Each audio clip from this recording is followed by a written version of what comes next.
5 अगस्त 2010 की रात प्रकृति ने लद्दाख में अपना तांडव दिखाया। बादल फटने के कारण हुई वर्षा अपने साथ भीषण बाढ़ लेकर आई।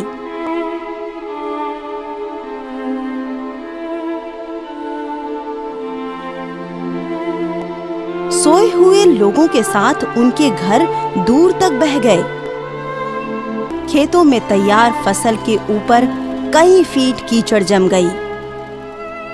एग्रीकल्चर लैंड डैमेज बहुत ज़्यादा हुए हैं। उसका असेसमेंट जो है कोई 1420 हेक्टेयर्स डैमेज हुए हैं, जो रियली बहुत लद्दाख के हिसाब से बहुत ज़्यादा है।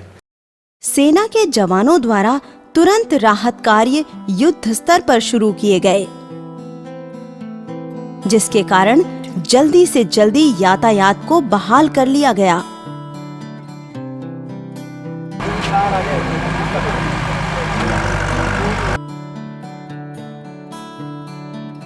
सेवा भारती के कार्यकर्ताओं ने भी तुरंत कमर कसते हुए अपनी पूरी शक्ति के साथ क्षेत्र में बचाव व राहत कार्य शुरू कर दिए। संघ के प्राथमिक शिक्षा वर्ग चोगलमसर में लगा हुआ था। तो जब 12:00 में हम लोग जब प्राथमिक शिक्षा वर्ग में वहाँ पर थे, जब ये समाचार मिला तब हमको तो पहले समझ ही नहीं आया कि क्या हो रहा। पानी के साथ पूरा पहाड़ ही नीचे आ गया, और पहाड़ नीचे आने का कारण क्या हुआ, ये रेतीला जो मिट्टी है वो हर स्थान पर घुसना शुरू हो गया। तो जब हम लोग को पता चले लगभग 2 बजे से हम अपना लगभग 35 से कार्यकर्ता थे, सब मिल करके हम ढूंढने के निकले ये कहाँ कहाँ क्या क्या हो रहा है। तो उसी टाइम से हम लोगों ने काम में लग गया है, और दो दिन के अंदर हमने 35 डेड बॉडी को हमने मिट्टी से निकाला, और 27 जो बंदे हैं जो बुरी तरह से फंसा हुआ था पानी में, उनको हम और बचाया।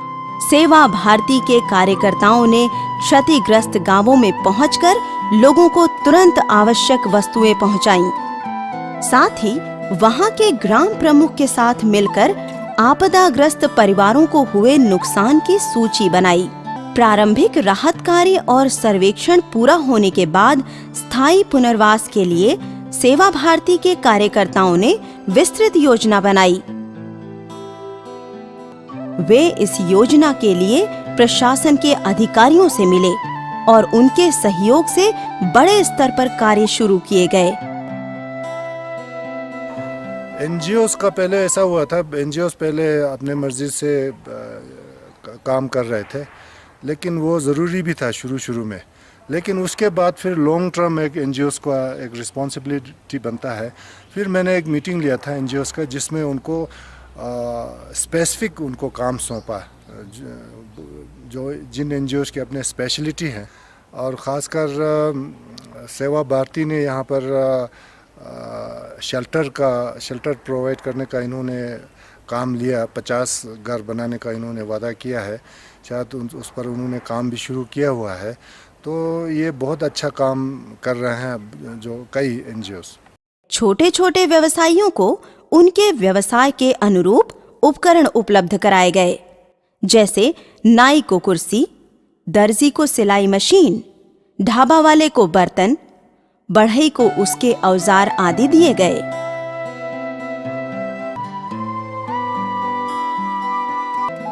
खेतों में जम गए कीचड़ को साफ कर उनको फिर से खेती योग्य करने के लिए सेवा भारती ने जेसीबी की सुविधा उपलब्ध करवाई।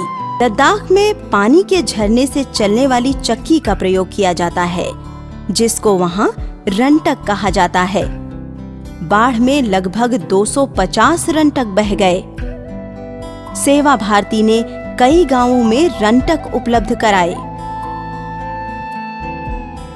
पानी जम जाएगा, कहाँ हमारा मशीन नहीं है, वो सतु पाने से मशीन भी नहीं। लेकिन जो यहाँ पे एक एनजीओ से सेवा भारती और जो फंदे सोसपा है, उन्होंने जो है ना एक स्पेसिफिक उन्होंने कुछ जो चीज़ें उन्होंने काम शुरू किया है, खासकर जो 6 में इन्होंने रिक्लेमेशन का शुरू किया और कई गाँवों में अडॉप्ट करने की उनकी सोच है। और ख़ासकर जो हमारे लद्दाख में जो गाँव में जो है सबसे जो वीट ग्राइंडिंग मशीन जिस मतलब जो चक्की होती है वो पानी से चलती है, सारा तकरीबन ख़त्म हो गया है।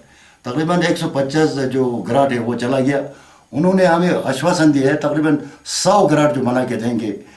अगर 100 ग्राट बनता है तो जो पब्लिक का जो आटा और सत्तू बनाने के लिए वो काफ़ी होगा। हम उनसे बहुत ही आभारी है कि इन्होंने ये कमिटमेंट किया है। जिनके मकान पूरी तरह से ध्वस्त हो गए थे, ऐसे परिवारों को मकान बनाने का सामान दिया जा रहा है और उनको बनाने में उनकी सहायता भी की जा रही है। बाढ़ से सबसे अधिक प्रभावित चोगलमसर में विस्थापितों के लिए एक नई बस्ती सोलर कॉलोनी बन रही है, जिसमें प्रशासन की योजना से सेवा भारती एक आरोग्य केंद्र और बहुउद्देशीय सामुदायिक केंद्र बना रही है। चोगलमसर में 240 घर जो वहाँ पर बह गया था, तो हिल काउंसिल में निश्चित किया है चोगलमसर के जो व्यक्ति थे उनको एक नया शहर बसाया जाए जिसका नाम है सोलर कॉलोनी। सोलर कॉलोनी में हिल काउंसिल ने हमको और 14 मरला के जगह दिया है। वहाँ पर हमने चिकित्सालय और मल्टीपर्पज़ सेवा एक्टिविटी के केंद्र भी हम शुरू करने वाला।